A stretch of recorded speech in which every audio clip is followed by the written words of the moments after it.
Good morning, students. I am Munshi Rashidul Islam, Assistant Professor, Department of Mechanical Engineering, JIS College of Engineering. Now, today, actually, lecture number 21, and the topic today I discuss that is the gear drives and gear drives. Mainly, topic module is gear drives. So, first of all, you have to know about what is gear, but some idea I have there what is gear, but in depth there is no actual no fundamental process you have don't know, because this is the first lesson in your course. The gear drives can run in this way. So first of all, what is gear? What is drive? Drive means one arrangement and one system which is actually transmit and either in motion or torque or power from the driver to driven. So that is, and there will be a two member. One is driver, another is driven. Driver first absorb the energy from the power source, and then it can forward to the driven member. So that is actually the case of drives. Now, and various types of drives are in your syllabus, but in your syllabus, not only the syllabus, in your conceptual concept, that is the what are the different types of drives. So drives means that I already mentioned. Drives means the power or torque or motion or any other type energy can transmit from the driver portion to the driven portion, and that is called a mechanism. That mechanism is called a drives. So lot of drives you either you know or don't know, but I tell you the different types of drives are there. First is gear drive, second is rope drive, chain drive, belt drive, everything are the drives. But gear drive is called as positive drive, because all the types of rather than the gear drives, all the drives have some advantage and disadvantage. Also, gear drives have some advantage and disadvantage, but it is called as a positive drive because there is no slipping chance are there. Because in that situation, the torque and power or any type of motion can transmitted when the two contacting surfaces are in contact position. So that's why no slipping chance will be there. So that's why it is called a positive drive. Now, next, in this regard means that I already mentioned in just few seconds before. Now, some advantage and disadvantage also be there. So in advantage part, gear drives, that is mainly it can transmit more power with up to 98% efficient. It may maximum cases it may durable. It is actually running for a long time, long time and long service life, and also maximum chances to the transmission of more torque also be transmitted from the one shaft to another shaft. Next, uniform motion without any slipping chance that can also happen in the gear drive cases. High input power can also be taken, and compactness, that means that I already mentioned. In these cases, means in the gear drive cases, obviously compactness is a more critical point in this point of view. And next is interchangeability. Interchangeability also a another point of the advantages position. And now next is higher level of mechanical efficiency, that also get in the gear drive cases. And these are the main benefits of the gear drives. And another is lower maintenance cost and that low overall cost, that also included in gear drive cases. Now some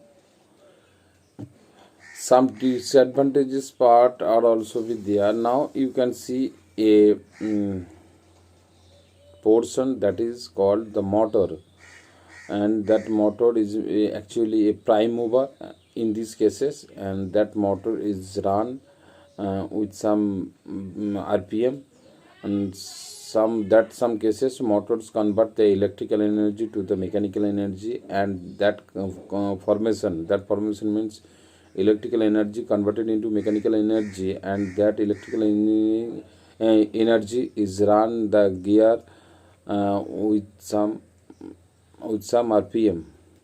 And now next is mechanical energy moves out to robot, moves our robot, and that is a case of the robotic arm, and that robotic arm converted the electrical energy into mechanical energy, and motor drives the gear. So that is the simple cases. Fast motor convert the electrical energy to the mechanical energy, that mechanical energy is converted into the motor, that motor drives the gear. Gear means first drives the driver, and then in due to inertia driver gives the motion to the driven member, and in this cyclic process or cyclic chain the gear drives can run. Next, the how many types of gear, mainly different type of gear you can use. Now in simple cases we know that there are mainly 4 or 5 types of gear we just study in our syllabus. First, spark gear. Spark gear mainly here there are 2 types of spark gear we can use. First one is flat gear, and second one is pinion. Rack and pinion, another portion are there. Rack is actually the flat portion of the with some teeth profile, that is the pinion rack portion, and pinion is the small cases which is actually round over the entire surface area of the pinion rack, that is called the rack and pinion gear. Next, bevel gear. The bevel gear in some bevel gear the shaft, the 2 shafts are coincide with some certain angle. That angle is called as a bevel angle, and the angle maybe in most of the cases it may be in 90 degree. That means coincide each other. Ohm gear, that is another type of gear which is actually used to comparatively low speed, where the low speed are required, that area we can use the ohm gear. Rack and pinion, that is also explained. And then differential also another type of gear which is actually used for the moderate speed where it is required. Now, tooth wheels fixed to an axle, that is the gear principal part.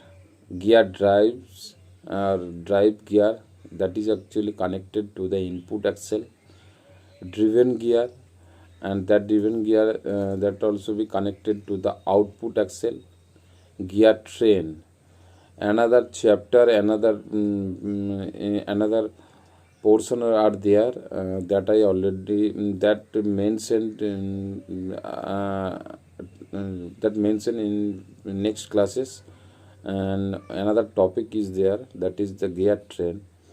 When a number of gears are connected together, and next point is gear ratio. Gear ratio, it is actually the ratio of number of driven teeth. That means in driven gear total number of teeth that is actually the T2. Suppose in driven gear, that number of teeth is T2, and that number of driver teeth, that is means T1. So gear ratio, if I denoted gear ratio N1 by N2, so that is equal to T2 by T1. That is actually the gear ratio. Next, gear and bearing assemblies.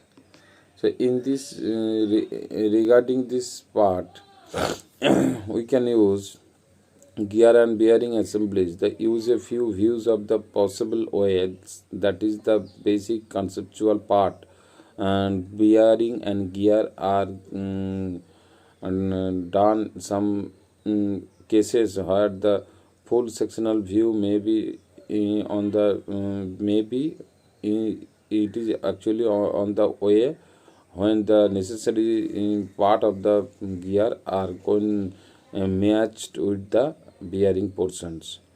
Now next, dimensions are normally omitted. Technically include balloons correlated with a part list, and next is may include torque data and lubricant information. That is actually the part of the sectional view of a gear and bearing assemblies. All the parts, mainly basically that part is not necessary in this slide. So that's why, because there is no fundamental rules can be followed, because that is the topic where the gear drives and in the application can be discussed.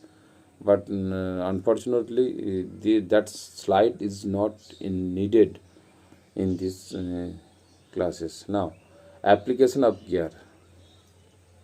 So first, toys and small mechanisms. Toys and small mechanism. Small, low speed, low cost, and kinetic analysis are required. Appliance gear, that means the long life is required, low noise and cost, and low to moderate load also be needed, with some kinetic and some stress analysis also required. Next, power transmission. Long life, high load and speed kinetics and stress analysis also be required. And aerospace gear. In aerospace gear, lightweight, moderate to high load, kinematics and stress analysis. So kinematic and stress analysis, most of the portions are similar. So that's why kinetic part a common portion, and stress analysis, because kinetic that when, because gear drive means when the two gears, contacting gears are in running conditions. That's why kinetic part also required for each and every level, and stress analysis also a important point. Control gear. Control gear, so for that part, long life is required, low noise, precision gear, kinetic and stress analysis also a simple portion.